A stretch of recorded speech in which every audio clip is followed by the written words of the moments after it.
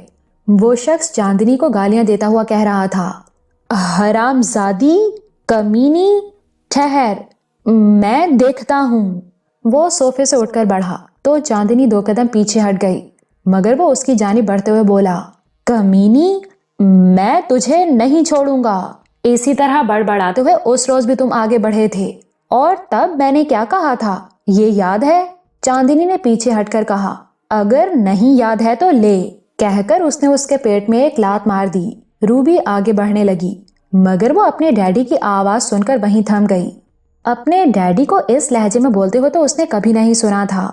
حرام زادی، نالائق، کمینی، لا، روپے دے، نہیں تو آج میں تمہیں زندہ نہیں چھوڑوں گا۔ وہ چیخ چیخ کر کہہ رہا تھا، اور دروازے کے باہر سے لوگ حیرت سے یہ سب کچھ دیکھ رہے تھے۔ چاندنی دھیرے دھیرے پیچھے ہٹ رہی تھی، اور وہ دونوں ہاتھ پھیلائے ہوئے اس کی طرف بڑھ رہا تھا۔ یہ دیکھ کر چاندنی نے چیخ کر پوچھا، روپے کیا کرنے ہیں تمہیں؟ کتنی بار کہوں، بہری ہو گئی ہے کیا؟ مجھے شراب چاہیے، شراب، وہ چیخ کر بولا۔ تو پیو نا شراب، بوتل تو رکھی ہوئی ہے تمہارے لیے۔ چاندنی نے اشارہ کر کے کہا، میرے لیے شراب؟ تم نے گھر میں رکھی ہے؟ کہاں ہے؟ وہ لڑکھڑا کر بولا، وہ رہی۔ چاندنی نے بوتل کی جانب انگلی اٹھائی اور مسکرانے لگی۔ اسے اس کا کھویا ہوا شوہر حمید مل گیا تھا۔ اس نے بوتل کی طرف دیکھا اور لڑکھڑاتی چال سے بوتل کے پاس پہنچ گیا اور زمین پر بیٹھ کر باقی بچی ہوئی شراب ایک ہی سانس میں پی گیا۔ اس درمیان چاندنی بھی اس کے قریب آ کر زمین پر بیٹھ گئی۔ بوتل خالی کرنے کے بعد اس نے اسے ایک جانب پھینک دیا اور چاندنی کی طرف دیکھنے لگا۔ اس کے بعد یکایک اس کے چہرے پر ندامت کے تاثرات ابھرے اور وہ اپنی شرمندگی کا اظہار کرتے ہوئے بڑے جذباتی لہجے میں بولا، میں نے تمہیں مارا چاندنی؟ نہیں چاندنی، میں نے تمہیں مارا ہے نا؟ اتنا کہہ کر اس نے اپنا سر چاندنی کے کندھے پر رکھ دیا اور سسک سسک کر رونے لگا، بچے کی طرح زور زور سے۔ ارے یہ اچھا نہیں لگتا۔ چاندنی نے پیار سے اس کا سر سہلایا اور آگے بولی، ارے مرد کے بچے ہو کر رو رہے ہو؟ اس نے حمیدے کا سر کندھے سے ہٹا کر اپنے سینے پر رکھ لیا۔ نشہ پوری طرح اس پر حاوی ہو چکا تھا۔ چاندنی کے سینے پر سر رکھتے ہی اس کی آنکھیں بند ہو گئیں۔ وہ روتے روتے سو گیا۔ اس درمیان فاخرہ، روبی اور ڈاکٹر سمدانی وغیرہ کمرے میں آ گئے تھے۔ چاندنی ان سب کی طرف دیکھ کر دھیرے سے بولی، اس دن بھی اسی طرح مار پیٹ کرنے کے بعد یہ میری گود میں سر رکھ کر سو گیا تھا۔ چاندنی کے شوہر کو وہیں کمرے میں قالین پر ہی لٹا دیا گیا تھا۔ ڈاکٹر سمدانی نے اسے ایک انجیکشن لگا دیا تھا اور اس کے لیے انہوں نے چند گولیاں بھی دی تھیں جو اس کے اٹھنے کے بعد اسے کھلانی تھیں۔ ڈاکٹر سمدانی نے سب سے اجازت لینے کے بعد سب انسپکٹر ریاض سے کہا، چلیے مسٹر ریاض، آپ چلیں گے یا ابھی نہیں؟ ہاں۔ سب انسپکٹر ریاض گہرے خیالات سے چونک کر بولا، ہاں میں بھی اب چلوں گا، یہاں رہنے کا اب کوئی فائدہ ہی نہیں ہے۔ اتنا کہہ کر اس نے فاخرہ بیگم سے کہا، اب میں صبح کو آؤں گا۔ اب مجھے یہ معلوم کرنا ہے کہ یہ شخص اگر حمید ہے تو پھر مسٹر جمشید کہاں ہیں؟ فاخرہ بیگم کچھ کہنا چاہتی تھی اور روبی بھی کچھ کہنے کے لیے بے چین تھی۔ خود سجاد صاحب بھی چاہتے تھے کہ جمشید صاحب کے اغوا کی بات اب سب انسپکٹر ریاض کو بتا دینی چاہیے، لیکن ان کے سوچتے سوچتے جاوید بول پڑا، یہ مشکل کام اب آپ کو انجام دینا ہے مسٹر ریاض، اس لیے تو صبح کو پھر آؤں گا۔ سب انسپکٹر ریاض نے کہا، اس وقت تک حمید بھی میرے سوالوں کے جواب دینے کے قابل ہو جائے گا۔ رائٹ، ڈاکٹر سمدانی نے کہا، لیکن پہلے میں اسے چیک کروں گا، اس کے بعد آپ کو جو پوچھنا ہے پوچھ لیجئے گا۔ ٹھیک ہے ڈاکٹر، سب انسپکٹر ریاض بولا۔ چلیے پھر صبح ملاقات ہوگی۔ پھر جب ڈاکٹر سمدانی اور سب انسپکٹر ریاض سب سے رخصت ہو کر چلے گئے تو جاوید نے کہا، اب تو شک کی کوئی گنجائش ہی نہیں کہ جمشید انکل کو اغوا کیا گیا ہے، اور اب ہمیں اغوا کرنے والوں کے فون کا انتظار کرنا پڑے گا۔ جاوید کی اس بات پر فاخرہ نے کوئی دھیان نہیں دیا تھا، وہ تو روبی کو دیکھ رہی تھی، لیکن روبی منہ گھمائے خاموش بیٹھی کچھ سوچ رہی تھی۔ اسے لگ رہا تھا کہ جاوید شاید یہ بات بھول گیا ہے، اس کے ڈیڈی کا اغوا فاخرہ بیگم نے ہی کرایا ہے۔ اس کے ڈیڈی کی شکل و صورت والا شخص کوئی اور ہی نکلا تھا، مگر اس سے یہ ثابت نہیں ہوتا کہ اس کے ڈیڈی کو گم کرنے میں فاخرہ بیگم کا ہاتھ نہیں ہے۔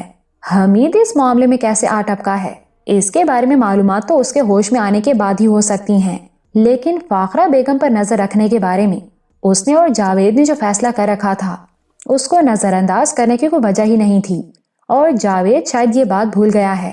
اس خیال کے آتے ہی اس نے سوالیہ نظروں سے جاوید کی طرف دیکھا، مگر اس سے پہلے کہ وہ کچھ کہتا فاخرہ بیگم نے کہا، روبی، اس انکشاف سے تمہیں تو حیرت ہوئی ہوگی، لیکن مجھے تو یہ شخص پہلے سے ہی پرایا لگ رہا تھا، لیکن میں نہیں سمجھتی کہ یہ میری بھول تھی، روبی نے کہا۔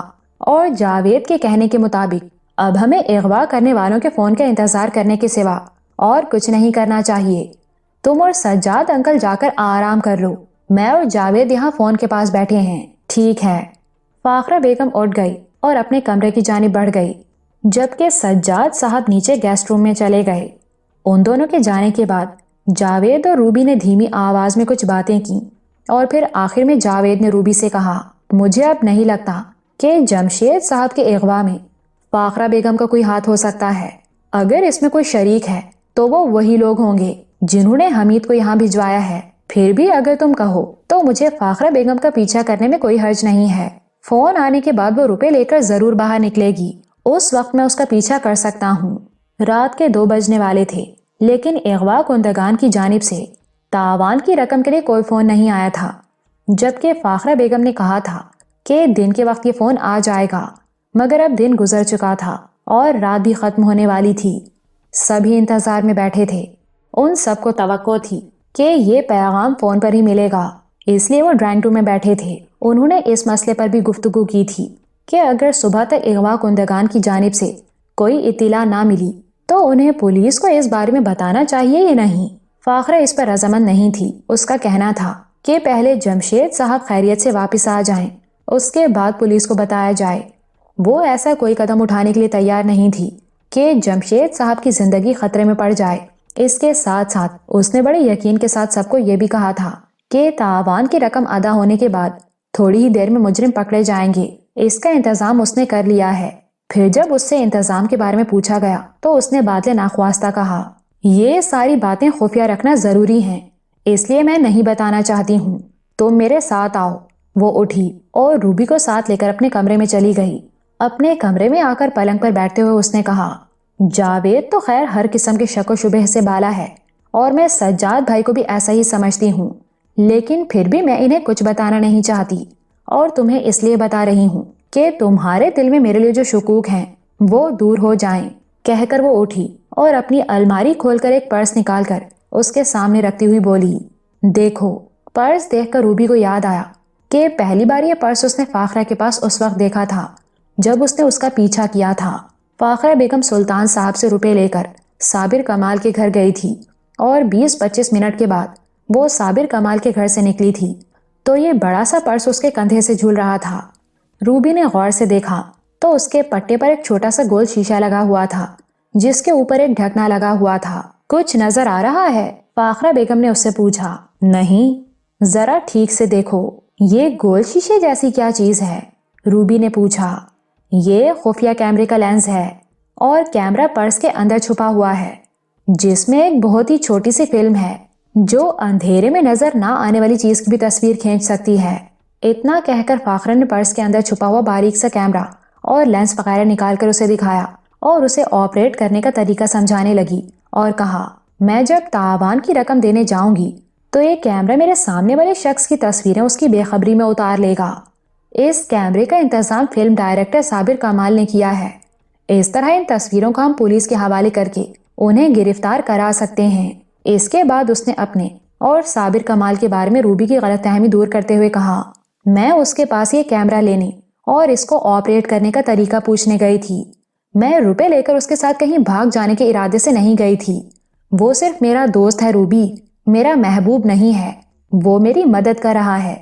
اس نے مجھے یہ مشورہ دیا تھا کہ پہلے اپنے شوہر کو خیر خیریت سے واپس لے آؤ، پھر پولیس کو بتانا، ورنہ ان کی زندگی خطرے میں پڑ جائے گی۔ اس لیے اب تم براہ مہربانی اپنے دل سے یہ سارے شک نکال دو، اور اس کیمرے کے بارے میں ابھی کسی کو مت بتانا، جاوید کو بھی نہیں اور سجاد بھائی کو بھی نہیں۔ ٹھیک ہے؟ تھوڑی دیر بعد روبی نے کہا، اور پھر دونوں اٹھ کر کمرے سے باہر آ گئے۔